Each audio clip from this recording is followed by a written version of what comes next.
नमस्कार मित्रों, किस्से कहानियों में तो ये बात सुनी थी। किस्सा गोई में भी कई बार कुछ लोग जिक्र कर लेते हैं कि कुछ एक स्थानों के जो नाम हैं वही शास्त्रीय संगीत से मिलते जुलते हैं, या शास्त्रीय संगीत के जो राग हैं, रागों के नाम पर गांव जो हैं वो बसे हुए हैं।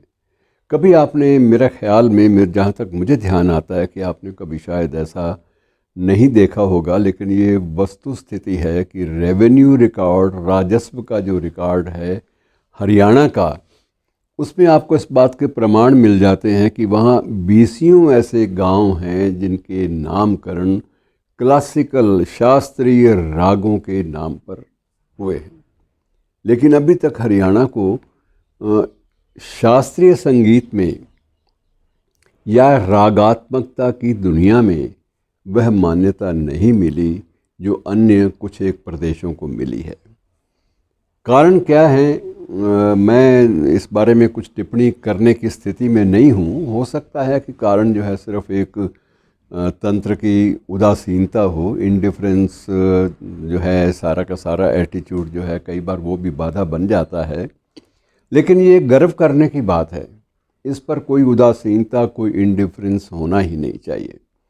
और होना इसलिए नहीं चाहिए कि जो चीज़ गर्व करने के लायक है, जिस पर आप बाकायदा छाती अपनी फुला के कह सकते हैं कि मैं उस प्रदेश का वासी हूँ या उस प्रदेश से मेरा संबंध है, जिस प्रदेश में गाँवों के नाम रागों के नाम पर हैं, तो इससे बड़ी और उपलब्धि अपने खाते में आप स्वयं क्या दर्ज कर पाएंगे। अब मैं आपको थोड़ा सा एक क्षेत्रों की ओर ले चलता हूँ। एक ज़िला है हरियाणा का, जींद।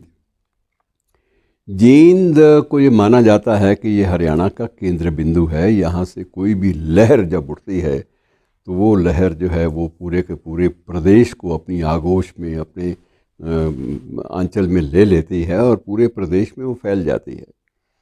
चाहे वह तंत्र के विरुद्ध हो या तंत्र के पक्ष में हो, वहाँ की लहरें अक्सर अपना साम्राज्य स्थापित कर लेती हैं। लेकिन रागों के मामले में ऐसा क्यों हुआ कि उस ज़िले के इतने गांव क्लासिकल रागों, शास्त्रीय रागों के नाम पर बसे थे, लेकिन वहाँ पर इस तरह की गतिविधियाँ बिल्कुल लगभग ठप हैं, आप ये कह सकते हैं। जालंधर का जिक्र जब भी कलात्मक क्षेत्र में करते हैं हम, पंजाब के जालंधर का या पाकिस्तानी पंजाब के कसूर का और या लाहौर का, तो उस वक्त तत्काल जालंधर का जिक्र करते ही हरवल्लभ का संगीत समारोह याद आ जाता है। कसूर का जब जिक्र होता है तो वहाँ बड़े गुलाम अली खां के परिवार के लोगों का जो गायन है, क्लासिकल जो प्रशिक्षण उन लोगों ने वहाँ की माटी में रहकर प्राप्त किया, वो बातें याद आ जाती हैं। लाहौर का जब जिक्र होता है तो लाहौर की कव्वालियाँ और रागों पर आधारित जो मुद्राएं हैं वो सामने आ जाती हैं। ये सारा का सारा क्षेत्र, पूरा का पूरा ये उत्तर भारत का ये जो एक पल्लू है, ये तरह तरह के रागों के सितारों से जड़ा हुआ है। लेकिन इसके बावजूद इसकी मान्यता जो है वो लगभग शून्य है, जिसको उभारा जाना चाहिए। जींद ज़िले में जो गांव है, राजस्व का रिकॉर्ड इस बात की गवाही आज भी देता है। मैं कुछ एक आपको उदाहरण देता हूँ। उसमें एक गांव है, नाम है बागांवाला। बागांवाला गांव जो है वो कहते हैं कि बागेश्वरी गांव के नाम पर इसका नामकरण हुआ था, बागांवाला गांव का। और यही स्थिति एक अन्य गांव भैरू खेड़ा की है। और भैरू खेड़ा जो है, खेड़ा तो वो क्षेत्र का एक जिक्र होता है जहाँ उस भैरू की जो छवि है वो प्रतिष्ठित नज़र आती है। तो भैरू खेड़ा जो है वो भैरव राग के नाम पर बसा हुआ है। इस बात का प्रमाण वहाँ भी दर्ज है राजस्व के रिकॉर्ड में। इसी प्रकार से डिगाना या ढिगाना, कुछ लोग इसका उच्चारण इस ढंग से भी करते हैं, वो भी क्लासिकल राग के ऊपर है। और इसी प्रकार से गुलकणी एक गांव है, गुलकणी जो गांव है, राजस्व में गुलकणी नाम है, लेकिन इसकी स्थापना का जहाँ भी इतिहास देखेंगे, पन्ने पुराने पलटेंगे, आपको नज़र आएगा कि इसका जो नाम है वो गुणकड़ी राग के नाम पर रखा गया था। और ऐसे ही मित्रों बहुत सारे ललित खेड़ा गांव है। ललित खेड़ा गांव जो है वो ललित राग के नाम पर रखा गया था। रामकली गांव है, गांव का नाम रामकली है, और रामकली ही शास्त्रीय संगीत के एक राग का नाम है। और इसी प्रकार से सिंधवी खेड़ा एक गांव है। सिंधवी खेड़ा भी सिंधु राग के नाम पर बसा हुआ खेड़ा है, बसा हुआ क्षेत्र है, और इसका संबंध भी वहीं से है।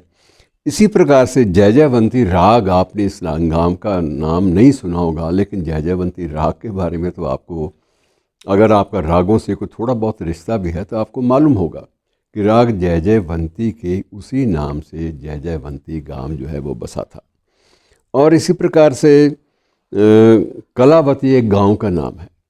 और कलावती जो गांव है वो पीलू और कलावती दोनों के किस्सों पर आधारित है, और दोनों के नाम से ही इस गांव का नामकरण हुआ। और इसी प्रकार से नरवाणा में एक गांव है हंसदेहर। तो हंसदेहर गांव जो है वो कहते हैं कि हंस ध्वनि राग, ये राग का नाम है हंस ध्वनि, उस राग के नाम पर ये गांव बसा था। ऐसे कितने ही गांव हैं मित्रों जिनका मैं जिक्र करता जाऊंगा तो आप भी थक जाएंगे, मैं भी थक जाऊंगा, लेकिन मूल मुद्दा वही रहेगा कि जिस प्रदेश में या जिस आंचल में, जिस आंचलिक जनपद में क्लासिकल रागों, शास्त्रीय रागों के नाम पर गांव के नाम हों, वहाँ अगर वहाँ के लोगों को इस बात का पता नहीं, और वहाँ के जो क्षेत्र वाले जो पढ़े लिखे लोग हैं वो इस बात पर छाती फुलाकर नहीं कहते कि मैं उस क्षेत्र का हूँ जहाँ क्लासिकल रागों के नाम पर गांव के नाम रखे जाते हैं, और ये परंपराएं आगे नहीं बढ़ पाई, ये भी हमारे सामने एक तथ्य है। उसके बाद ऐसा नहीं हुआ कि इन रागों के प्रशिक्षण के लिए उन गाँव में या आसपास के आंचल में या जनपदों में कोई भी ऐसा केंद्र हो जो उन परंपराओं को याद करवाए और याद रखे, जो परंपराएं हमारी अपनी विरासत हैं, जिसको हम समझते हैं कि ये एक बहुत बड़ी उपलब्धि मानी जानी चाहिए, और वो ऐसा नहीं होता। ऐसे ही बहुत सारे साज हैं, शास्त्रीय संगीत में प्रयोग किए जाने वाले वाद्य यंत्र हैं जिनके नाम से या तो यहाँ गांव बसे हुए हैं, और या विशुद्ध रूप से उन्हें इस धरती से उपजे यंत्र माना जाता है। उनमें एक सारंगी भी है। सारंगी के बारे में अभी हाल ही में एक चर्चा भी आपने अखबारों में भी सुनी होगी कि एक सारंगी वादक अब एक ही बचा है, मामन खान, और उसकी आर्थिक सहायता के लिए सरकार के द्वार पर बहुत सारे संस्थानों ने दस्तकें बिछाई हैं, और उम्मीद करनी चाहिए कि उसे ज़रूर कुछ जीवन के इस मोड़ पर उसे कम से कम सम्मानजनक ढंग से रखने का एक आश्वासन या एक घोषणा सरकार भी करेगी। तो ये इतने ज़्यादा व्यापक, जहाँ पर सांस्कृतिक क्लेवर हो, सांस्कृतिक पृष्ठभूमि हो, वहाँ अगर लोक संस्कृति या शास्त्रीय संगीत की संस्कृति उसके बोल सुनाई ना दें, उसकी धमक सुनाई ना दे, तो मित्रों क्या मज़ा है। इसलिए बेहतर यह है कि इन बातों को अपनी संततियों तक, अपने परिवेश तक, अपने लोगों तक ज़रूर प्रचारित कीजिए कि हम उस प्रदेश के वासी हैं जिस प्रदेश में गाँव के नाम जो हैं वो रागों के नाम पर होते हैं। धन्यवाद।